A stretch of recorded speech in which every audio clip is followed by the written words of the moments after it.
Hänen kätensä koputtivat 3 kertaa lahoon puuporttiin. Se ei ollut sellainen koputus, jolla pyydetään palvelusta. Se oli sellaisen ihmisen koputus, joka oli jo harjoitellut sanottavansa, joka oli jo niellyt itkunsa ja päättänyt, ettei tällä kertaa painaisi katsettaan alas. 3 lujaa koputusta. Ääni kaikui tyhjällä pihalla ja kuoli jonnekin taakse sikalan ja ruostuneen kanalan väliin. Hän odotti. Aurinko paistoi suoraan edestä, se häikäisevä Suomen keskikesän aurinko, joka ei kursaile, joka valaisee kaiken armottomasti eikä jätä varjoa valheelle tai häpeälle. Kerttu oli sinä päivänä 38-vuotias, mutta hänen kehonsa kantoi enemmän ikää. Se kantoi 2 lasta, toista selkään sidotussa villahuivissa ja toista kädestä pitäen, hiljaisena sillä tavalla kuin lapsi on, kun tämä aistii hetken olevan liian vakava kyselläkseen mitään. Hän kantoi myös viikattuja vaatteita juuttikangaskassissa, joka oli kaikki mitä jäi jäljelle, kun koti vietiin. Ei hänen kotinsa, vaan koti, jonka hän luuli olevan omansa. Portti aukesi hitaasti. Toiselle puolelle ilmestyi noin 50-vuotias mies, jolla oli reunoilta kulunut huopahattu, kyynärpäistä paikattu flanellipaita ja silmissä se epäilevä katse, joka jokaisella maaseudun isännällä on, kun vierasta väkeä ilmestyy paikalle, ennen kuin aurinko on edes kunnolla noussut. Mies katsoi häntä, katsoi poikaa, katsoi huivissa olevaa lasta, katsoi kassia. Kerttu ei jäänyt odottamaan miehen kysymyksiä. Hän avasi suunsa ennen kuin hiljaisuus ehtisi muuttua kieltäytymiseksi. Voinko tehdä työtä lasteni ruokaa vastaan, hän sanoi. En pyydä almuja, pyydän työtä. Mies oli hiljaa sekunnin, sitten toisen. Aurinko jatkoi paistamistaan aivan samalla tavalla. Korppi piirsi viivan korkealle taivaalle, leveänä ja laiskana, ja kädestä pidelty poika nosti katseensa katsellakseen sitä. Mies katsoi lasta, joka katsoi korppia, ja jokin tuossa näyssä sai hänet avaamaan porttia hieman enemmän. Tule sisään, hän sanoi. Ota ensin vettä. Kerttu astui sisään. Hän ei kiittänyt sanoin. Hän kiitti määrätietoisella askeleellaan, suoralla selällään ja sillä tavalla, miten hän kohensi lasta selässään pysähtymättä kävelemästä. Niin hänen äitinsä oli hänet opettanut. Todellinen kiitollisuus näkyy siinä, miten jatkaa matkaansa, ei siinä, mitä suu sanoo. Ennen kuin kerron, mistä Kerttu tuli ja mikä hänet toi tuolle portille, kerro minulle kommenteissa, mistä kaupungista käsin kuuntelet tätä. Rakastan tietää, kuinka kauas nämä tarinat onnistuvat kantautumaan. Entisajan Suomen maaseudulla tällaiset kertomukset kaikuivat jokien ja hiekkateiden varsilla. Kerttu syntyi köyhällä maatilalla Saarijärven kunnassa, Keski-Suomessa, Hirsituvassa, jonka seinät hikoilivat kosteutta syksyn sateilla ja rakoilivat talven pakkasilla. Hän oli 6 lapsesta toinen. Äidin nimi oli Aino, ja hänellä oli sellaista lujuutta, joka ei ole kovuutta, vaan jotain muuta. Se on sitä, mitä jää jäljelle, kun elämä riisuu sinulta kaiken tarpeettoman, eikä sitä, mitä jää, voi enää rikkoa. Isä Eino oli hyvä mies, mutta luonteeltaan heikko, kun kyse oli toisten rahoista, ja tuo heikkous maksoi lopulta perheen maatilan, kun Kerttu oli 11-vuotias. Hän muisti tuon päivän, ei päivämäärää, ei velkojan nimeä, mutta sen päivän. Hän muisti sateen tuoksun, jota ei koskaan tullut, sen kuivan mullan tuoksun, joka antaa turhia lupauksia. Hän muisti isän äänen. Liian hiljaisen, kun tämä puhui miehelle, joka oli saapunut hevoskärryillä 2 muun miehen kanssa. Hän muisti äidin keittiön ovella, käsivarret ristiin puuskassa, kasvot suljettuina, ilman yllätystä, aivan kuin hän olisi jo pitkään tiennyt tuon päivän koittavan. Ja hän muisti äidin käden olkapäällään myöhemmin. Sen jälkeen, kun miehet olivat lähteneet, sen jälkeen, kun isä oli mennyt huoneeseensa, eikä tullut ulos ennen aamua, äiti sanoi, maa menee tyttäreni, mutta sitä mitä osaat, ei kukaan vie, ja sitä mitä osaat tehdä, vielä vähemmän.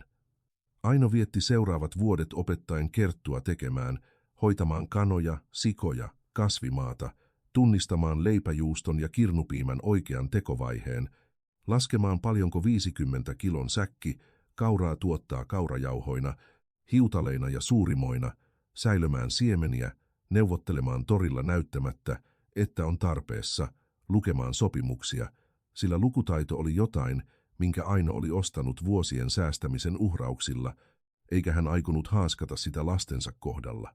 Kun Kerttu oli 16-vuotias, äiti lähti. Ei hän kuollut. Hän pakkasi tavaransa ja muutti sisarensa luo Jämsään, koska isän kanssa oli maan menettämisen jälkeen tullut yhä vaikeammaksi elää.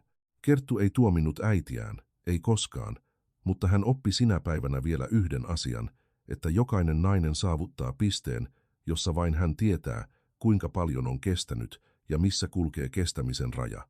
Kerttu jäi. Hän jäi, koska hänellä oli nuorempia sisaruksia, jotka tarvitsivat jotakuta, ja koska isä yksinään jättäisi pojat ilman koulua, ilman varmaa ruokaa, ilman näkyvää tulevaisuutta. Hän jäi ja otti talon hoitaakseen sillä hiljaisella pätevyydellä, jonka oli oppinut Ainolta, ei äidin rakkaudella, koska hän oli vielä tyttö, vaan sellaisen ihmisen vastuuntunnolla, jolla ei ole vaihtoehtoja ja joka päättää tehdä asiat kunnolla siitä huolimatta. Näin, tässä ahtaassa ja raskauden täyttämässä elämässä, Ilmari ilmestyi kuvaan. Hän oli 24-vuotias, Kerttu 18. Ilmari työskenteli renkinä lypsykarjatilalla Savon rajalla, harvapuheinen mies, jolla oli paljon tarmoa.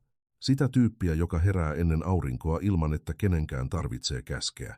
Hän ilmestyi yhtenä iltapäivänä Keuruun markkinoilla, tinkasi kilosta leipäjuustoa onnistumatta laskemaan hintaa, katsoi Kerttua silmiin kunnioittavasti ja palasi seuraavalla viikolla ilman aikomustakaan ostaa juustoa. Kerttu meni hänen kanssaan naimisiin 2 vuotta myöhemmin. Isä, joka oli viettänyt nuo 2 vuotta juoden yhä enemmän ja tehden töitä yhä vähemmän, allekirjoitti paperin ymmärtämättä oikein, mitä allekirjoitti vanhimman tyttärensä lähdön kotoa. Kerttu järjesti sisarustensa asiat niin hyvin kuin taisi. Vanhin kävi jo töissä ja niin hän lähti. Ensimmäiset 4 vuotta Ilmarin kanssa olivat hyviä. Eivät hyviä romantiikan, rakkauden tunnustusten tai kukkien osalta, hyviä kuin vankka maa. Ilmari teki töitä, Kerttu hoiti taloutta. Heillä oli vuokrahuone korttelissa torin takana pienessä kaupungissa nimeltä Petäjävesi. Kerttu myi juustoa, teki ompelutöitä, myi mitä ikinä pystyi naapurustoon. Ilmari laittoi sivuun jokaisen pennin, jonka ansaitsi renkinä, sillä kurinalaisuudella, joka on miehellä, joka on elänyt ilman ja ei halua enää palata siihen. Ensimmäinen lapsi syntyi 3. vuonna, toinen tuli pian sen jälkeen niin nopeasti, että molemmat melkein itkivät samoissa vaiheissa yhtä aikaa. He olivat poikia. Ilmari muuttui toisen lapsen jälkeen, tai ehkä Kerttu muuttui, tai ehkä molemmat tapahtuivat samaan aikaan, ilman että kumpikaan huomasi. Maa, jota Ilmari havitteli, tuntui karkaavan kauemmaksi joka vuosi, ja tuo etäisyys muuttui hiljaisuudeksi, ja hiljaisuus muuttui väärinymmärrykseksi. Ja väärinymmärrys loi kerroksia, joita Kerttu tai Ilmari kumpikaan ei osannut nimetä, mutta he tunsivat ne koko päivän. Kun toinen poika oli lähes 2-vuotias, Ilmari alkoi tulla kotiin myöhään, ei humalassa, ei naisen tuoksuisena, vain yksinkertaisesti myöhään, väsyneenä väsymyksestä, joka ei ollut ruumiillista, istuen sängyn reunalla puhumatta, joskus syömättä, tuijottaen tyhjyyteen. Kerttu kysyi, ja Ilmari sanoi kaiken olevan hyvin. Kerttu tiesi, ettei ollut, mutta ei tiennyt, miten päästä siihen tilaan, jonka mies oli rakentanut ympärilleen. Käännekohta tuli eräänä maaliskuun iltana, 6 kuukautta ennen kuin Kerttu ilmestyi isännän portille. Ilmari tuli kotiin uutisen kanssa, että oli löytänyt yhtiökumppanin, erään Reijon, jota hän kutsui luotetuksi mieheksi, mutta jota Kerttu ei ollut koskaan ennen nähnyt, ei edes kaukaa. Tämä Reijo oli löytänyt mahdollisuuden ostaa maata, halpaa maata Pohjois-Suomen kunnasta, karjatalouteen sopivaa maata, joka tuottaisi hyvin, jos alussa olisi pääomaa rakenteiden pystyttämiseen. Ilmari oli säästänyt summan, joka vastasi 7 vuoden tuloja. Se oli kaikki, mitä heillä oli. Hän halusi sijoittaa Reijon kanssa. Kerttu katsoi häntä sinä iltana sillä kylmällä kirkkaudella, joka toisinaan tulee, kun ihminen todella pelkää. Ei sitä pelkoa, joka huutaa, vaan pelkoa, joka jäähdyttää kaiken. Kerttu kysyi, oliko sopimusta. Ilmari sanoi, että oli. Kerttu pyysi nähdä sen. Ilmari sanoi tuovansa sen. Sopimus ei koskaan ilmestynyt. Reijo katosi 2 kuukautta myöhemmin rahojen kanssa. Ei vain käväissyt poissa. Katosi kokonaan. Häipyi kaupungista. Ja tilalle jäi tarina, joka muuttui joka kerta, kun joku sen kertoi, versioita versioiden perään. Ja lopulta kukaan ei tiennyt tarkalleen, mitä oli tapahtunut, paitsi sen, että rahat olivat menneet, eikä ollut keinoa saada niitä takaisin. Ilmari murtui. Ei dramaattisesti, kuten ihminen, joka huutaa ja särkee tavaroita, vaan pahemmalla tavalla, hiljaisemmin ja pysyvämmin. Hän pysyi sängyssä päiviä peräkkäin, ei syönyt kunnolla, ei puhunut. Kerttu hoiti lapset, hoiti miehensä, jatkoi juuston myymistä, jatkoi ompelua, mutta tunsi maan pettävän jalkojensa alta tavalla, jota hän ei osannut pidätellä. Tuomio tuli kylmänä lokakuun iltapäivänä, kun Ilmari nousi sängystä ensimmäistä kertaa 3 päivään, istui pöydän ääreen ja sanoi, sellaisella äänellä, joka kuuluu ihmiselle, joka on jo tehnyt päätöksen ennen keskustelua, että hän palaisi Saarijärvelle, muuttaisi veljensä luo, ettei voisi elättää perhettä rengin palkalla, että hän tarvitsi aikaa. Kerttu kysyi hitaasti, pojat? Ilmari ei vastannut heti, tuijotti pöytälevyä ja sanoi sitten, vieläkään katsomatta häneen, että pojat jäävät sinun luoksesi. Niin se kävi. Ei ollut muuta. Ilmari lähti seuraavana päivänä, otti mukaansa vaihtovaatteet ja hattunsa ja lähti. Kerttu jäi seisomaan ovelle katsellen pölyä, jonka hevoskärryt nostattivat hiekkatiellä, kunnes pöly laskeutui takaisin, eikä ollut enää mitään katsottavaa. Vanhempi poika, joka oli melkein 5-vuotias, seisoi hänen vieressään kysymättä mitään. Nuorempi nukkui. Iltapäivä alkoi hämärtyä ja Kerttu seisoi yhä ovella, kun aurinko laski.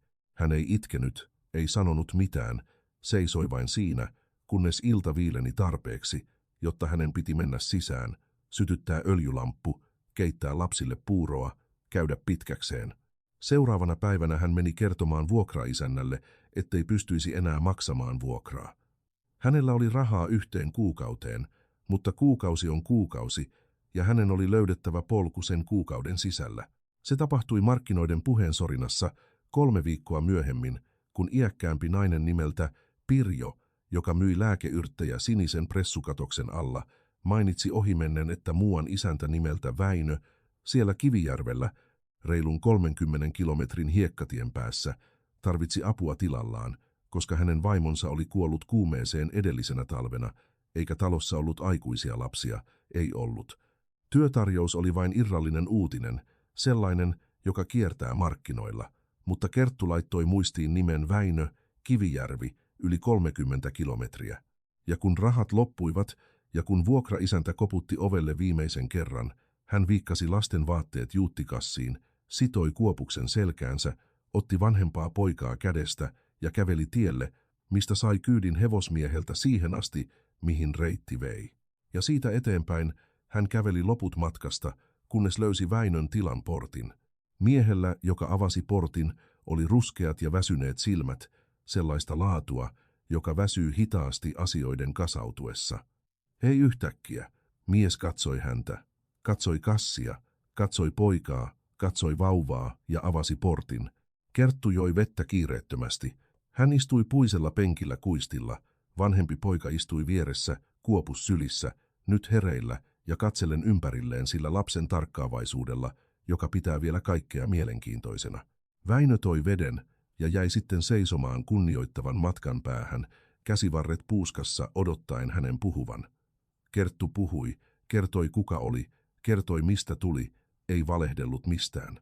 Sanoi osaavansa tehdä juustoa, osaavansa hoitaa kanoja, osaavansa istuttaa kasvimaata ja hoitaa pientä peltoa. Sanoi osaavansa ommella ja paikata, osaavansa laskea ja lukea sopimuksia. Sanoi haluavansa työtä ruokaa vastaan ja nurkan, jossa nukkua lastensa kanssa. Ei halunnut muuta kuin sen toistaiseksi. Jos työ olisi hyvää ja hän osoittaisi olevansa sen arvoinen, he neuvottelisivat maksusta myöhemmin. Väinö kuunteli kaiken keskeyttämättä. Hänellä oli sellainen verkkainen tapa kuin niillä, jotka eivät tee päätöksiä hätiköiden, mutta kun tekevät, eivät peru niitä.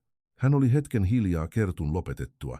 Silmät katselivat horisonttiin portin taakse, missä metsän reuna alkoi havun vihreän ja keltaisen sävyissä, kasvillisuus kiertyneenä ja vahvana, kuten suomalainen luonto on, se mikä näyttää heikolta kaukaa ja on sitkeämpää kuin mikään, kun pääset lähelle. Keittiön takana on pieni huone, mies sanoi lopulta. Sänky ei ole suuri, mutta mahdutte siihen 3. Ruoka on yksinkertaista, mutta siitä ei ole pulaa, ja työtä on enemmän kuin pystyn yksin tekemään. Kerttu sanoi, selvä. Hän ei sanonut kiitos sanoin.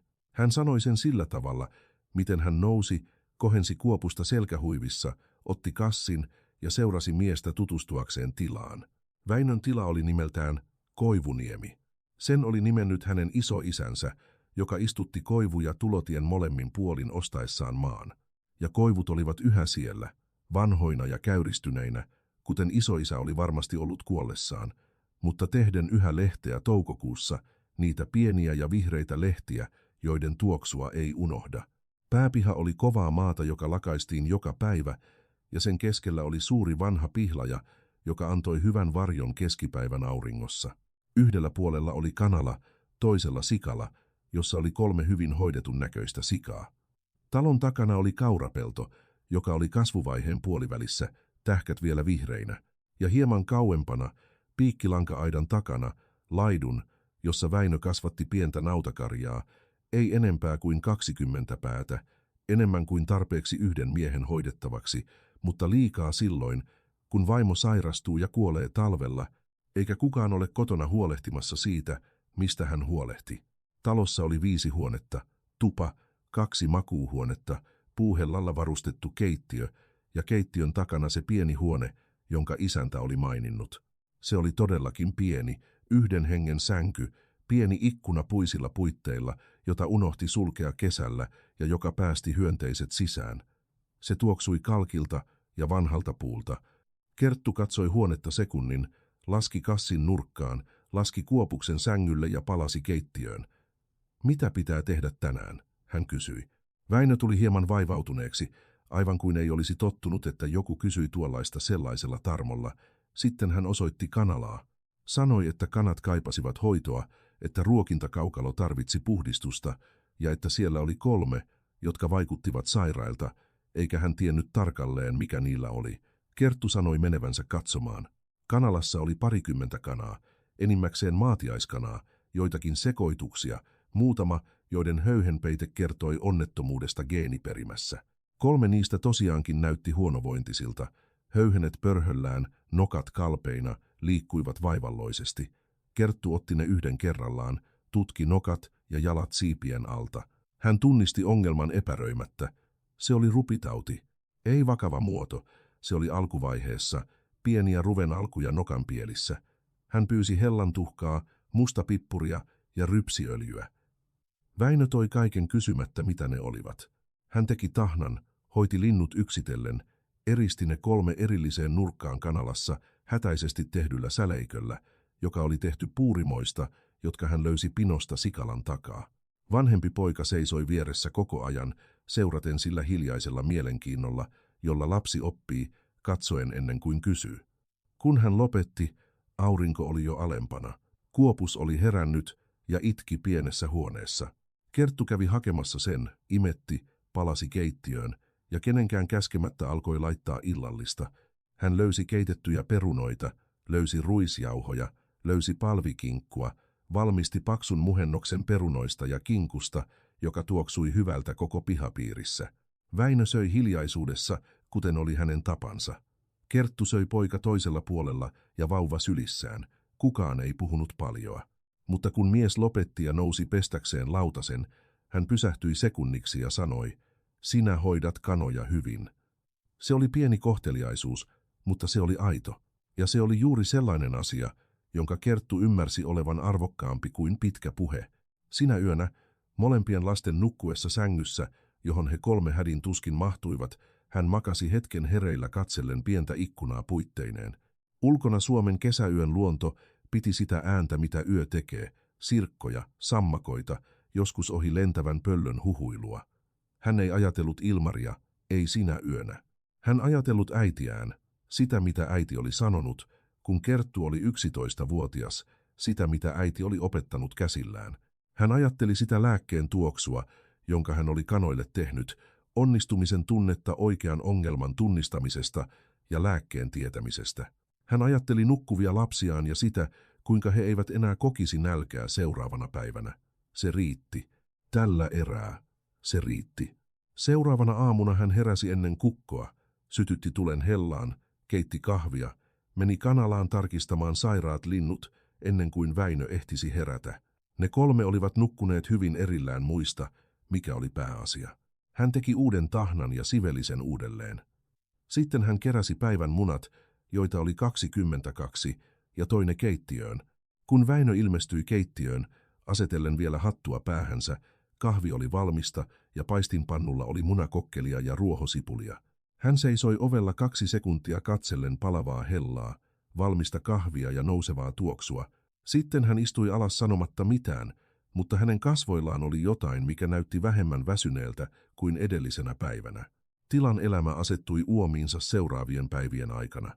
Kerttu huomasi, että Väinö oli järjestyksen mies. Ei sellainen, joka luo sääntöjä vallankäytön takia, vaan sellainen, jolla on tapana tehdä samat asiat samaan aikaan, koska on oppinut, että niin asiat toimivat maalla, joka on sinusta riippuvainen joka päivä.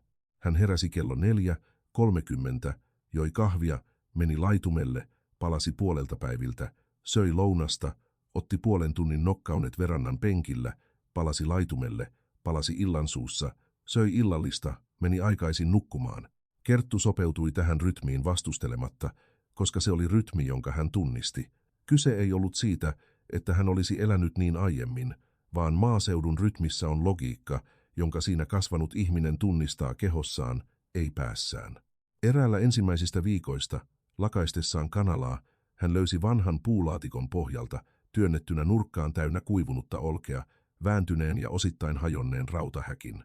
Häkissä oli lintu, ei elävä lintu, vaan lintu, joka oli jäänyt sinne jumiin, joka oli varmaankin tullut kanalan pienen ikkunan kautta, joka joskus unohtui liian auki ja joka ei ollut päässyt ulos. Se oli keltasirkku. Se oli ollut kuolleena jo pitkään, luut jo kuivuneet, värikkäät höyhenet entistä hauraampina. Häkkisen ympärillä oli vääntynyt sisältäpäin ulos. Rautalanka oli taipunut sisäpuolelta, todiste siitä, että lintu oli yrittänyt pitkään ennen kuin lakkasi yrittämästä. Kerttu katsoi sitä hetken, otti sitten laatikon, otti linnun, meni hautaamaan sen pihanurkkaan. Hän ei itkenyt, mutta se kuva jäi hänen päähänsä koko päiväksi. Samalla viikolla koira ilmestyi. Oli torstai-iltapäivä. Kerttu oli kaurapellolla tarkistamassa kasvuston tilaa, kun vanhempi poika huusi pihalta. Hän ei huutanut pelosta. Hän huusi innostuneesta yllätyksestä, mikä on aivan erilainen huuto, ja äiti erottaa ne epäröimättä. Kerttu meni katsomaan. Pihalla oli koira. Oli vaikea sanoa, minkä rotuinen se oli, koska nälkä oli vienyt sen muodon. Se oli iso, tai oli ollut iso, mutta se oli niin laiha, että kylkiluut näkyivät turkin alta kuin ohuet oksat pingotetun nahan alla. Karva oli likaisen kellertävää, käpälissä oli tummempia läiskiä, mikä viittasi siihen, että se oli varmasti ollut kaunis eläin aiemmin. Se seisoi keskellä pihaa, ei suoranaisesti pyytämässä apua, mutta vailla voimia jatkaa matkaa. Sen silmät olivat se, mikä teki suurimman vaikutuksen. Ne eivät olleet aggressiivisen eläimen silmät, ne olivat eläimen silmät, joka oli odottanut jotakin liian kauan, eikä ollut varma, oliko se, mitä se nyt näki, todellista vai ei. Poika seisoi sen vieressä, ei koskettanut, katsoi vain, sillä lapsen varovaisuudella, joka on jo oppinut, että vieras eläin voi säikähtää. Äiti, hän sanoi, tällä koiralla on nälkä.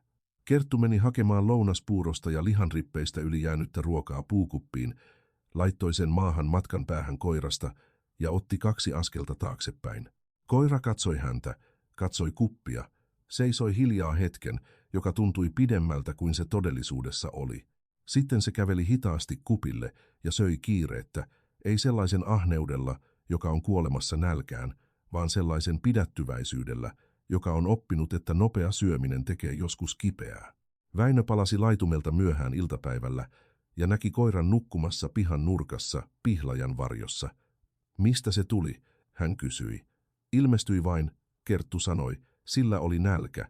Väinö katsoi koiraa hetken. Koira avasi silmänsä, katsoi Väinöä, ei pitänyt ääntä eikä hievahtanut. Se saa jäädä, Väinö sanoi, mutta sen on tehtävä työtä, eläin joka ei tee työtä, ei jää. Se oli ensimmäinen kerta, kun Kerttu melkein hymyili tulonsa jälkeen. Se ei ollut aivan hymy, se oli jotain pienempää, hienoinen suupielten höltyminen, joka jäi huomaamatta, jos ei tarkkaan katsonut. Hän kiinnitti siihen huomiota, mutta vain itseään varten, ei ulospäin. Koira jäi. Vanhempi poika antoi sille nimen Ukkonen, mikä oli outo valinta niin hiljaiselle eläimelle. Mutta poika oli lapsi, ja lapsen logiikka kulkee polkuja, joita aikuinen ei aina pysty seuraamaan. Ukkonen hyväksyi nimen mukisematta. Se hyväksyi myös puukupillisen perunaa ja lihan rippeitä, joka tarjoiltiin sille joka päivä samaan aikaan.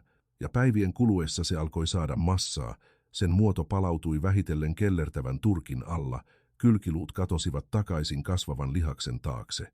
Kerttu tarkkaili sen palautumista. Hän seurasi koiran vahvistumista ja ajatteli, pukematta sitä sanoiksi, että hän ymmärsi sen prosessin. Ensimmäinen kuukausi meni tilan yksityiskohtien oppimiseen. Hän kulki Koivuniemen joka kolkan sillä tarkkaavaisuudella, joka on ihmisellä, jonka on myöhemmin vastattava siitä. Kaurapelto oli hyvä, mutta kaipasi uusintaistutusta 2 rivillä, missä maa oli liian tiivistä. Kanala tarvitsi vahvistusta kattoon, jotta vesi ei tulisi sisään kovan sateen yllättäessä. Sikala oli tyydyttävässä kunnossa, mutta yhdellä siolla oli napa turvoksissa ja se tarvitsi hoitoa. Laitumen piikkilanka-aidassa oli 15 sylen matkalta osuus, joka antoi periksi ja jonka vähänkään itsepäisempi nauta katkaisisi ilman suurempaa ponnistelua. Hän raportoi tästä kaikesta Väinölle, ei kerralla, vaan sitä mukaan kun hän niitä huomasi päivän päätteeksi kuistin keskusteluissa. Mies kuunteli, vahvisti ja joskus selitti mitä oli tapahtunut. Aita esimerkiksi oli vaurioitunut edellisvuoden myrskyssä, eikä hänellä ollut riittävästi käsipareja sen korjaamiseen sen jälkeen, kun hän jäi yksin. Aidan korjaaminen ei ole naisten työtä, hän sanoi. Ei pahalla, se vain on tosiasia. Minä osaan korjata aidan, Kerttu sanoi, myös ilman pahantahtoisuutta. Hae vain rautalanka ja pihdit. Mies oli hiljaa, mutta haki sitten langan ja pihdit. Siihen meni 2 päivää, mutta aita korjattiin. Väinö kävi katsomassa toisena päivänä, käveli nuo 15 syliä pitäen silmällä lankaa, painoi joitakin kohtia peukalollaan, ei sanonut mitään, mutta toi Kertulle kahvia keskipäivällä, mikä oli hänen tapansa sanoa, että työ oli hyvin tehty. Kerttu huomasi pian, että Väinö oli vasta jäänyt leskeksi ja että suru oli yhä hänessä, sillä tavalla kuin menetyksen suru jää, ei pintaan, vaan kaiken alle, värittäen kaikkea sellaisella puutteen sävyllä, jota ulkopuolinen hädin tuskin huomaa, mutta lähellä oleva tunnistaa. Vaimon nimi oli Leena. Mies ei puhunut hänestä, mutta saattoi joskus pysähtyä kesken liikkeen, tuijottaa tyhjyyteen 2 tai 3 sekunnin ajan ja palata sitten siihen, mitä oli tekemässä. Silloin Kerttu käänsi katseensa pois, ei epämukavuudesta, vaan kunnioituksesta. Tietyt surut eivät tarvitse todistajia. Toinen kuukausi toi mukanaan ongelman, jota hän ei osannut odottaa. Eräänä iltapäivänä, kun Väinö oli mennyt kirkonkylälle hoitamaan ostoksia markkinoilla, tilalle ilmestyi hevosella ratsastava mies nimeltä Esa, joka esitteli itsensä Väinön langoksi, Leenan veljeksi. Hän oli noin 45-vuotias mies, harteikas, olemukseltaan sellainen, joka on tottunut siihen, että asiat järjestyvät hänen haluamaansa suuntaan. Hän saapui pihaan ilmoittamatta, huusi Väinöä, ja kun Kerttu vastasi, ettei isäntä ollut paikalla, mies jäi hevosen selkään ja katsoi häntä epämiellyttävän uteliaasti. Kuka sinä olet, hän kysyi. Työskentelen täällä, Kerttu vastasi. Työskentelet minä, hoidan tilaa. Mies vilkaisi pihaa, kanalaa, peltoa. Sitten hän katsoi Kerttua takaisin tavalla, jonka Kerttu tunnisti. Se oli arvioiva katse, jolla punnittiin, oliko nähty asia uhka vai ei. Lankoni täytyy tietää, mitä tekee, ennen kuin päästää vierasta väkeä tiluksilleen, Esa sanoi. Kerttu ei vastannut. Odotti. Kerro hänelle, että Esa kävi, mies sanoi, ja että haluan puhua. Hän kannusti hevostaan ja lähti. Ukkonen seurasi katseellaan hevosta, kunnes se katosi hiekkatielle, sen niskakarvat hieman pystyssä, matala ääni kurkussaan, joka ei yltänyt haukuksi asti. Hän kertoi Väinölle sinä iltana. Mies kuunteli otsa rypyssä ja sanoi, että Esa oli mies, joka puhui enemmän kuin teki. Mutta Kerttu näki, että mies sanoi sen pikemminkin häntä rauhoitellakseen kuin siksi, että piti sitä totena. Koska rypyt pysyivät otsalla vielä sen jälkeenkin, kun hän oli lopettanut lauseensa, ja ne pysyivät siellä hänen nukkumaan menoonaan saakka. Esalla oli omat syynsä, jotka Kerttu sai vähitellen selville. Koivuniemen tiluksia olivat Väinö ja Leena laajentaneet avioliittonsa aikana. Ja perällä oli pieni osuus, noin 50 hehtaarin metsäpalsta, jonka rekisteröinti oli epäselvä, sellainen kunnantalolla hutiloiden tehty kauppa, jossa paperi sanoo yhtä ja historia toista. Esa katsoi tuon alueen kuuluvan Leenan perheelle perintönä. Väinö katsoi sen olevan hänen omansa. Molemmat ajattelivat eri asioita, eikä kumpikaan ollut vienyt kiistaa lopulliseen ratkaisuun, sillä niin kauan kuin Leena oli elänyt, hän toimi puskurina miehensä ja veljensä välillä pidätellen molempia sillä uuvuttavalla viisaudella, jonka naiset kehittävät eläessään kahden erimielisen miehen keskellä. Kun Leena kuoli, puskuri katosi hänen mukanaan, ja Esa alkoi taas katsoa maata sellaisen silmin, joka luulee olevansa oikeutettu siihen. Kertun läsnäolo tilalla vaikeutti miehen suunnitelmia tavoilla, joita tämä ei ollut laskenut. Pystyvä nainen Väinön tilalla tarkoitti, että tila jatkaisi toimintaansa, että Väinö pysyisi lujana ja että painostuksen pitäisi olla avoimempaa, jotta se johtaisi mihinkään. Esa olisi mieluummin nähnyt Väinön kuluvan loppuun yksinään, että tila menettäisi tehokkuuttaan, että Väinö tuntisi itsensä vanhaksi ja väsyneeksi ja jossain heikkouden hetkellä hyväksyisi ostotarjouksen halvalla. Se oli kärsivällinen ja laskelmoitu suunnitelma. Ongelma oli, että Kerttu oli, tietämättä yksityiskohtia, saapunut ja sotkenut aikataulun. Kerttu ei vielä tiennyt kaikkea tätä, mutta aisti tämän Esan olevan sellainen ongelma, jota ei ratkaista jättämällä se huomiotta. Ja hän kätki tämän tunteen sinne, minne kätki asiat, jotka vaativat aikaa ennen kuin kirkastuivat. Työnteko jatkui. Sairaat kanat paranivat 3 viikon kuluessa. Ensimmäiset 2 reagoivat hyvin hoitoon ja palasivat pääkanalaan vahvoilla höyhenillä ja kirkasvärisillä nokilla. 3. sai takapakin toisella viikolla, ja Kerttu alkoi hoitaa sitä muista erillään, laittaen lääkettä 2 päivässä, tarkistaen linnun lämpötilan kämmenselällään sen rinnasta, pakottaen sen syömään silloin, kun se ei halunnut. Vanhempi poika seurasi tätä prosessia oppipojan tarkkaavaisuudella. Onko tuo kana itsepäinen vai vahva? Hän kysyi eräänä päivänä. Kerttu mietti ennen kuin vastasi. Molemmat tarkoittavat samaa, hän sanoi. Siksi me kohtelemme sitä kunnioituksella. Ukkonen jatkoi kasvamistaan terveydessä ja luottamuksessa noiden viikkojen aikana. Se alkoi kulkea tilalla omistajan elkein, merkitaten reviirinsä tavalla, jolla koirat tekevät, haistaen joka nurkan ja vakiinnuttaen asioiden järjestyksen päähänsä. Kerttua kohtaan se oli säyseä, mutta valpas. Poikien kanssa se oli kärsivällinen, sillä tavalla kuin jotkut koirat ovat lasten kanssa. Sellaista kärsivällisyyttä, jota ei tarvitse opettaa, koska se on osa eläimen luontoa.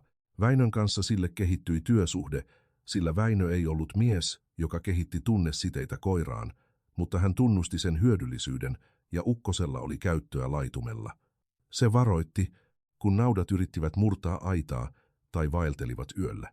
3. kuukausi toi mukanaan kevään sulamisvedet ja sateet toukokuussa, jotka Suomen luonnossa tulevat täytettynä lupauksena kuukausien odotuksen jälkeen. Ne runsaat sateet, jotka saavat märän mullan tuoksun leviämään kilometrien päähän. Ja se, joka on kasvanut maalla, sulkee silmänsä haistaessaan sen, sillä tuo tuoksu on muisto ennen kuin se on aistimus. Kaura vastasi sateeseen, kuten kaura vastaa, kasvaen päivissä sen, mikä oli seissyt paikoillaan viikkoja. Kerttu vietti aamuja tarkistaen tähkiä, arvioiden oikeaa aikaa sadonkorjuulle, ennen kuin kaura ehtisi mennä yli ja muuttua vanhaksi. Eräänä tällaisena päivänä tarkistaessaan peltoa hän löysi paperit. Hän ei löytänyt niitä tahallaan. Se oli vahinko, niin kuin tärkeät asiat joskus tulevat, ilman seremonioita ja varoittamatta. Hän etsi niitä bambukeppejä, tai pikemminkin pajunoksia, joiden Väinö oli sanonut olevan ladon nurkassa siemensäkkien takana, ja oksien sijasta hän löysi puisen laatikon, jonka kansi oli kiinni ruostuneella salvalla. Se vaikutti oudolta. Hän avasi sen. Sisällä oli papereita. Ei ollut hänen velvollisuutensa tutkia tilan papereita, jotka eivät olleet hänen, mutta päällimmäisenä oli avonainen kirjekuori, jossa oli naisellinen käsiala, Väinön nimi huolellisesti kirjoitettuna. Ja Kerttu tunnisti, että tuo kuori oli Leenan sinne laittama, luultavasti ennen sairastumistaan, sillä tavalla miten ihmiset, jotka tuntevat lähtönsä lähestyvän, järjestävät asiat sanomatta, että ovat järjestämässä. Hän sulki laatikon, vei sen taloon, laski pöydälle, ja kun Väinö palasi laitumelta, hän sanoi, löysin tämän ladosta. En avannut enempää kuin sen, mikä oli auki. Luulen, että sinun pitää nähdä tämä. Mies tuijotti laatikkoa hetken koskematta siihen, otti sen sitten ja meni istumaan verannalle. Hän oli siellä tunnin. Kerttu ei mennyt perään. Hän jäi keittiöön laittamaan illallista, kuunteli verannan hiljaisuutta ja antoi miehelle sen tilan, jota hetki vaati. Kun mies palasi sisälle, hänen kasvoillaan oli ilme, jota Kerttu ei osannut nimetä. Se ei ollut helpotus, ei palannut suru, se oli jotain muuta.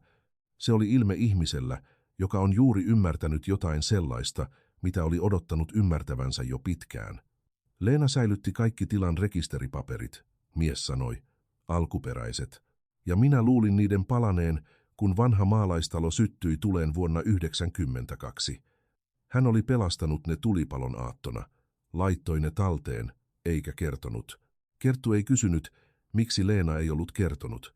Hänellä oli varmaan omat syynsä, ja nyt nuo syyt oli haudattu hänen mukanaan.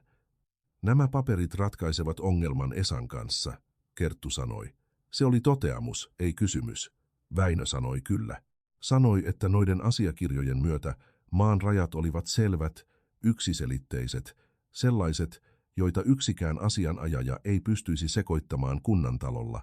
Hän sanoi menevänsä kirkonkylälle seuraavalla viikolla ja rekisteröivänsä kaiken uudelleen, todistajan läsnä ollessa, kuten kuuluukin. Kerttu palasi hellan ääreen, sekoitti kattilaa, ukkonen livahti ovesta sisään ja kävi makaamaan keittiön nurkkaan, minne sillä oli tapana asettua. Vanhempi poika tuli perässä sairas kana sylissään. Kana oli jo terve, mutta sai yhä erikoiskohtelua vaikean ajan läpikäyneen saavutetulla oikeudella. Äiti, tämä kana tuli oikeasti terveeksi, hän sanoi. Kerttu katsoi kanaa. Lintu katsoi takaisin, sillä kanan tyynellä välinpitämättömyydellä, joka ei tiedä olleensa vähällä kuolla, eikä siksi välitä siitä. Mutta terve se oli, höyhenet lujina, nokka värillisenä, katse kirkkaana. Tuli, Kerttu sanoi. Noiden kuukausien kuluessa, viikko sadetta, viikko poutaa, kuukausi sadonkorjuuta, toinen uusien kylvöjen valmistelua. Kerttu alkoi muuttua toisenlaiseksi kuin mitä oli saapuessaan, ilman että hän itsekään sitä selvästi huomasi. Muutos ei ollut ymmärryksessä, se oli taakassa. Se paino, jota hän kantoi kehossaan koputtaessaan porttia sinä armottoman aurinkoisena aamuna, oli jakaantunut uudelleen viikkojen mittaan. Se oli siirtynyt satuttavasta paikasta kannattelevaan paikkaan. Hän kantoi yhä paljon, tulisi aina kantamaan, mutta tapa, jolla hän kantoi, oli muuttunut. Esa palasi vielä kahdesti. Toisella kerralla hän oli suorempi, pyysi saada puhua Väinön kanssa. Hän yritti neuvotella metsäpalstan ostamisesta hinnalla, joka olisi ollut kohtuullinen, jos maa olisi ollut sen arvoista kuin hän väitti. Väinö kuunteli ja sanoi, ettei myy. Esa lähti tiehensä kasvot peruslukemilla, mutta vielä hillittynä. Kolmannella kerralla hän lähetti poikansa, noin 20-vuotiaan nuorukaisen, jolla oli isänsä leveät hartiat. Tämä saapui paperin kanssa sanoen, että Esa oli kääntynyt asianajajan puoleen ja aikoi nostaa kanteen metsäpalstan omistusoikeudesta nautinnan perusteella. Väinö otti paperin, luki sen, taittoi ja laittoi taskuunsa. Sitten hän meni latoon ja palasi puulaatikon kanssa. Hän käveli pojan luo ja sanoi verkkaisella äänellään, voit kertoa isällesi, että rekisteriasiat ovat kunnossa ja että mihin tahansa kanteeseen vastataan alkuperäisillä asiakirjoilla, jotka Leena säästi. Esan olisi parempi käyttää asianajajaan kuluvat rahat johonkin hyödyllisempään. Poika lähti, eivätkä he enää palanneet. Kerttu ei ollut paikalla tämän keskustelun aikana. Hän oli Kanalassa, kun se tapahtui. Mutta Väinö kertoi sen illalla verannalla, samalla kun Suomen kesäyön suuri ja kellertävä kuu nousi horisontista. Kerttu kuunteli ja sanoi, oli hyvä, että Leena säästi ne paperit. Oli hyvä, että sinä löysit ne, mies sanoi. Asiat eivät ilmesty niille, jotka eivät katso, Kerttu sanoi ja täydensi pian. Äitini tapasi sanoa niin. Väinö oli hiljaa hetken ja sanoi sitten jotain, mitä Kerttu ei osannut odottaa. Leena olisi pitänyt sinusta. Se oli enemmän kuin mitä useimmat ihmiset olivat sanoneet Kertulle vuosiin. Hän ei vastannut, katseli vain kuuta hetken aikaa. Ukkonen makasi hänen jaloissaan, sen kellertävä karva hopeisena kuun valossa, nukkuen sitä raskasta koiranunta, kun on tehnyt koko päivän töitä ja tietää, että hyvin tehty työ ansaitsee levon ilman syyllisyyttä. Vanhempi poika ilmestyi verannan ovelle pitkässä yöpaidassa, silmät puoliummessa. Äiti, hän sanoi, näin unta, että meillä oli oma koti. Kerttu kutsui hänet luokseen. Poika tuli. Hän nosti pojan syliinsä ja tämä nukahti siihen paikkaan. Lapsen pieni ja lämmin paino sylissä, nouseva kuu, nukkuva koira, öisen luonnon äänet. Hän valvoi vielä hetken pojan nukahdettua, miettimättä mitään erityistä, vain aistien yön. Kuukaudet kuluivat sillä vauhdilla, jonka työ antaa ajalle, joka ei ole nopea eikä hidas. Se on juuri oikea vauhti, joka saa päivät tuntumaan täysiltä, ilman että ne tuntuvat raskailta. Hän oppi tilankierrokset sellaisen tarkkuudella, joka ei opi läpäistäkseen kokeen, vaan selviytyäkseen. Hän oppi, milloin istuttaa talvehtivat kasvit, milloin lopettaa kasteluämpäreillä juokseminen kasvimaalla kuivina kuukausina, milloin sijat olivat oikeanpainoisia myytäväksi ja miten neuvotella markkinoilla näyttämättä kiirettä tai tarvetta. Kivijärven markkinat järjestettiin joka maanantai ja torstai kirkonaukiolla, ja ne olivat tyypilliset maalaiskunnan markkinat, joissa kaikesta tingittiin kovaan ääneen, ja missä myyjän maine oli arvokkaampi kuin mikään järkevä peruste. Kerttu alkoi käydä siellä Väinön kanssa ensimmäisinä viikkoina, oppien kasvot, nimet, jokaisen kananostajan, juuston jälleenmyyjän ja tukussa kauraa ostavan maakauppiaan neuvottelutavat. Markkinoilla hän kuunteli enemmän kuin puhui. Hän oppi, että Raimon vaimo maksoi jopa 10% enemmän leipäjuustosta, jos saapui ajoissa, ja antoi hänen valita palat. Hän oppi, että Pekka-nimisellä sianostajalla oli tapana aliarvioida eläinten paino ensimmäisessä tarjouksessa strategisena vetona, ja että sen pystyi torjumaan punnitsemalla eläimet kotona etukäteen koukkuvaalla, joka riippui talon kuistilla. 2 kuukauden markkinoilla käynnin jälkeen hän neuvotteli jo yksin, ei siksi, että Väinö olisi pyytänyt, vaan koska hän oli huomannut saavansa parempia tuloksia tietyissä kaupoissa kuin isäntä, erityisesti juustojen ja kanojen kohdalla, joissa hänen kykynsä arvioida laatua oli isäntää parempi, ja joissa ostajat huomasivat puhuvansa jonkun kanssa, joka todella tunsi tuotteensa. Väinö myönsi tämän ilman loukkaantumista. Hän oli käytännön mies. Jos tulos on parempi yhdellä tavalla, asiat tehdään paremmalla tavalla. Eräänä elokuun iltapäivänä, hänen seuratessaan jo toista kauran kasvusykliä tilalla, ilmeni ongelma, jota hän ei osannut odottaa. 1 3 siasta sairastui tautiin, jota hän ei heti tunnistanut. Eläin menetti ruokahalunsa, seisoi paikoillaan sikalan nurkassa silmät hieman lasittuneina, ja 2 päivässä se oli menettänyt silmin nähden niin paljon painoa, että kylkiluut alkoivat paistaa läpi. Hän meni tutkimaan sen, tarkisti ulosteet, tarkisti korvat, tutki hampaat ja kutsui Väinön. He molemmat seisoivat katsomassa sikaa hiljaisuudessa. Kumpikaan heistä ei ollut nähnyt juuri samanlaista oireyhtymää aiemmin. Lähin paikka, jossa asui joku kokeneempi karjankasvattaja, oli 6 kilometrin hiekkatien päässä.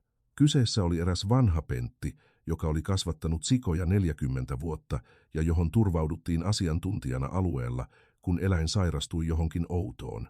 Väinö lähti hevosella. Kerttu jäi sian luo, tehden minkä voi, mikä tarkoitti eläimen nesteyttämistä, laittaen suolavettä ja siirappia sen kärsän viereen ja odottaen sen lipovan sitä. Ukkonen istui sikalan ulkopuolella ja katseli sikaa tarkkaavaisesti, aivan kuin vahtien sitä. Vanha pentti tuli seuraavana päivänä ja diagnosoi akuutin loismatotartunnan, jota jokin toissijainen infektio pahensi. Hoitona oli keitettyä pikiöljyä ja valkosipulia sekoitettuna ohrasuurimoihin.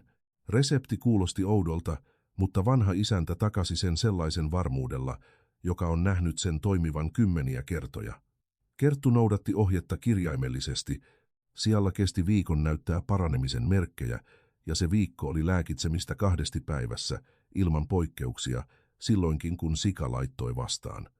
8. päivänä eläin söi itsekseen. 12. päivänä se käveli ympäri sikalaa terveen eläimen elinvoimalla. Vanha pentti tuli katsomaan ja oli tyytyväinen. Hän sanoi Väinölle riittävän kovalla äänellä, jotta Kerttu kuuli. Tällä naisella on hyvät kädet eläimille. Se on harvinaista. Kerttu kuuli, mutta ei sanonut mitään. Hän vain painoi sen mieleensä. Oli toinenkin vaikeus, jota hän ei odottanut ja jonka nimeämiseen kului aikaa. Tietynlainen yksinäisyys. Se ei ollut ihmisten puuttumisen yksinäisyyttä. Tilalla oli Väinö, lapset, ukkonen, naapurin emännät jotka silloin tällöin pistäytyivät. Se oli vertaiskeskustelun yksinäisyyttä. Kerttu pohti asioita, joista hänellä ei ollut kenenkään kanssa puhua. Hän pohti sitä, mitä kannatti säästää ja mistä kannatti luopua. Hän pohti, miten tietyt äidin sanat kävivät järkeen vasta ajan myötä, ikään kuin niissä olisi kypsymisaika, kuin marjassa, joka näyttää raaalta kun poimit sen, ja onkin kypsä seuraavana aamuna. Hän pohti poikiensa kasvamista ilman isää, ja mitä se maksaisi heille myöhemmin, ja pystyykö sitä korvaamaan, vai oliko se hinta, jonka vain aika ratkaisee. Nämä olivat pisimpiä öitä, eivät ne kovan työpäivän jälkeiset yöt, jolloin oli helpointa nukahtaa. Ne olivat öitä, jolloin pää jatkoi työskentelyään sen jälkeen, kun ruumis halusi jo pysähtyä. Eräänä tällaisena yönä ukkonen teki jotain, mitä se ei ollut koskaan aiemmin tehnyt. Se makasi keittiön nurkassa, missä sillä oli tapana olla. Kerttu istui pöydän ääressä tuijottaen tyhjyyteen, kuten joskus kävi. Koira nousi, käveli hänen luokseen, laski päänsä hänen syliinsä ja jäi siihen, hiljaa, pyytämättä silitystä, antaen vain päänsä painon levätä ja pysyen siinä. Kerttu piti kättään koiran turkilla hetken aikaa, ja hänen mielensä alkoi tyhjentyä, kuten joskus tapahtuu, kun ihminen lopettaa ajatusten pakottamisen ja antaa kehonsa tuntea mitä tuntee, ilman nimiä ja ilman ratkaisuja. Se riitti. Kuopus alkoi kävellä noihin aikoihin, otti ensimmäisiä askeleitaan lakaistulla pihamaalla, kaatuen ja nousten ylös sillä lapsen päättäväisyydellä, joka ei vielä tiedä, että kaatuminen on valinnaista, vaan pitää sitä luonnollisena osana kävelyprosessia, ja siksi ei itke kaatuessaan, vaan nousee ylös ja yrittää uudelleen. Ukkonen pysyi lähellä Kuopuksen kävellessä pihalla, ei siten kuin lapsia vahtimaan koulutettu koira, vaan siten kuin koira, joka on omatoimisesti päättänyt, että tuo pieni ja epävakaa olento on sen vastuulla. Väinö näki tämän eräänä iltapäivänä ja sanoi katsomatta Kerttuun, katsoen vain koiraa ja vauvaa, tuo koira on hyvä. On, Kerttu sanoi. Se ei ollut keskustelua, se oli vahvistus asialle, jonka molemmat jo tiesivät. Maksusta hän otti puheeksi, kun 6. kuukausi tuli täyteen. Hän ei tehnyt sitä aiemmin, koska aiemmin hän todisti arvoaan. Ja arvon todistaminen on tehtävä teoilla, ei neuvottelemalla, mutta 6. kuukautena hän meni Väinön puheille ja sanoi haluavansa muuttaa sopimusta. Työ ruokaa ja kattoa vastaan oli vaikean hetken sopimus, ja se hetki oli ohitse. Hän halusi reilun sopimuksen. Väinö kuunteli. Hän mietti hetken ja ehdotti sitten osuutta tilan tuotoista, prosenttiosuutta, josta Kerttu neuvotteli puoli tuntia päästäkseen molemmille reiluun summaan. Se oli rauhallinen ja kunnioittava neuvottelu, ilman kaunaa tai painostusta, sellainen, joka tapahtuu vain sellaisten ihmisten kesken, jotka ovat viettäneet kuukausia työskennellen yhdessä ja jotka kunnioittavat toisiaan. Kun sopimus oli lyöty lukkoon, Kerttu kysyi, olisiko Väinöllä mitään sitä vastaan, jos hän kasvattaisi oman eränsä kanoja, erillään tilan omista, siten että munat ja myyntitulot jäisivät hänelle. Mies sanoi, ettei siinä olisi ongelmaa, kunhan Kerttu hoitaisi tilan työt ensin, ja että myyntimunat voisivat kulkea samoilla kärryillä, kun hän menisi markkinoille. Kerttu sanoi, hyvä on, ja meni Kanalaan valitsemaan parhaat emot erilleen.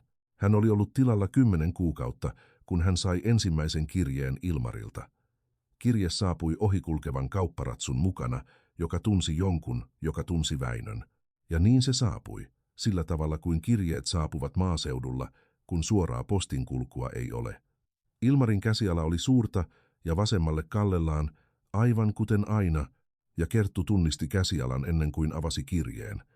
Hän piti kirjettä kädessään hetken ennen avaamista, ei siksi, että hän olisi pelännyt, mitä siinä luki, vaan koska hän punnitsi, oliko valmis. Oli hän. Ilmari kirjoitti, että oli töissä Jyväskylässä eräällä puusepänverstaalla, että oli terve, että kaipasi lapsiaan, ja että jos Kerttu halusi, hän voisi lähettää heille rahallista apua joka kuukausi. Se oli kirje ihmiseltä, joka häpesi.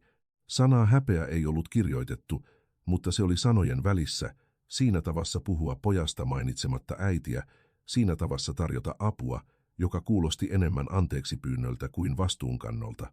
Kerttu seisoi taitettu kirje kädessään katsellen pihaa, missä hänen 2 poikaansa leikkivät ukkosen kanssa, Kuopuksen yrittäessä kiivetä koiran selkään ja koiran kyyristyessä kärsivällisesti siirtymättä paikaltaan. Sitten hän meni keittiöön, istuutui ja kirjoitti vastauksen. Vastauksessa oli 2 osaa. Ensimmäinen kertoi, että lapset voivat hyvin ja olivat terveitä, ja että jos hän halusi lähettää apua, lähettäköön, ja rahat säästettäisiin heidän koulutustaan varten. Toinen osa sanoi, ettei hän tiennyt, mitä heidän 2 tulevaisuudelle tapahtuisi, ja ettei hänen tällä erää tarvinnutkaan tietää, koska nykyhetki vei kaiken hänen aikansa ja piti huolen itsestään. Se ei ollut anteeksiannon kirje, se ei ollut kaunan kirje, se oli kirje ihmiseltä, jolla oli muita asioita ajateltavanaan. Hän taittoi sen, sulki kynttilän vahalla ja antoi Väinölle annettavaksi seuraavalle ohikulkevalle hevosmiehelle. Kuukaudet jatkuivat. Suomen vuodenajat tekivät kiertoaan, talvi ja kesä, pakkaset ja sateet vuorottelivat sillä säälimättömällä tarkkuudella, mikä niillä on, ja tila vastasi työhön sillä anteliaisuudella, joka hyvin hoidetulla maalla on. Ei se ole helppoa, se ei koskaan ole helppoa, mutta se on suhteessa nähtyyn vaivaan sellaisella tavalla, jota kaupungit eivät koskaan ymmärrä. Kanasta, joka oli ollut sairaana ja saanut erikoiskohtelua, tuli Kertun kanalan tuottelijain kana. Se ei johtunut kiitollisuudesta. Kannoilla ei ole kiitollisuutta siinä mielessä kuin me sen ymmärrämme. Se johtui siitä, että sen saama hoito oli ollut huolellista, sen ruokintaa oli valvottu ja hyvin hoidettu eläin tuottaa enemmän. Mutta vanhempi poika, joka oli jo melkein 6-vuotias, uskoi sen olevan kiitollisuutta, ja Kerttu antoi hänen uskoa, koska joskus yksinkertaisin selitys palvelee parhaiten. Ukkonen jatkoi vahvistumistaan, kunnes siitä tuli se, mikä sen olisi pitänyt olla ennen nälkää. Se oli suuri ja rauhallinen eläin, jonka kellertävä turkki kiilsi iltapäivän auringossa sen maatessa pihlajan varjossa. Se oli ottanut tavakseen istua Kertun vieressä tämän istuessa iltaisin verannalla, ei häneen nojaten, mutta lähellä, aivan kuin henkilön läsnäolon lämmön tunteminen olisi riittänyt. Se oli sellaista seuraa, joka ei vaadi mitään, ja siksi se lepuutti todella. Eräänä syyskuun iltapäivänä, melkein vuosi sen jälkeen kun hän oli saapunut, Kerttu meni kasvimaalle ja jäi seisomaan hetkeksi katsellen, mitä oli istuttanut. Kasvimaa oli ollut köyhä ja unohdettu maapläntti hänen saapuessaan, vähän kuolleita kasveja, muutama sinnitelemässä pelkällä itsepäisyydellä. Nyt siellä oli kaalia, porkkanaa, herneitä, tilliä, perunaa ja erillisessä penkissä lääkekäyttöön istuttamiaan yrttejä, siankärsämöä, kamomillaa, nokkosta, Väinönputkea. Hän katseli kasvimaata, ei voitonriemuisella ylpeydellä, vaan sillä puhtaalla omatunnolla, joka ihmisellä on, kun on tehnyt sen, minkä tiesi voivansa tehdä, ja se, mitä saattoi tehdä, osoittautui riittäväksi. Ukkonen tuli seisomaan hänen viereensä. He seisoivat siinä kahdestaan, jonkin aikaa katsellen kasvimaata, Kerttun käsivarret sivuillaan. Koiran kuono ilmassa haistellen sitä, mitä Kerttukin haistoi.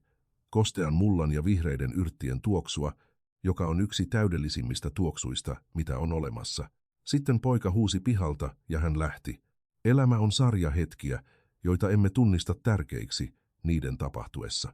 Vasta myöhemmin, kun katsomme taaksepäin, kun etäisyys antaa perspektiiviä, hetket järjestyvät tarinaksi, jolla tuntuu olevan jokin tarkoitus.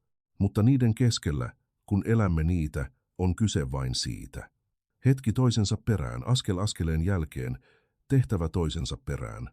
Kerttu oli oppinut tämän äidiltään tietämättä, että oli oppimassa. Hän oli oppinut sen tavasta, jolla äiti lakaisi pihan määrätietoisesti, tavasta, jolla äiti teki asiat yksi kerrallaan, valittamatta, että niin moni muu asia odotti. Hän oli oppinut, että lujin usko ei ole sitä, joka kuuluttaa kaiken järjestyvän, vaan uskoa nousta aikaisin ja tehdä se, mitä tänään pitää tehdä. Kun joulu saapui, Väinö teurasti sian ja kutsui joitakin naapureita.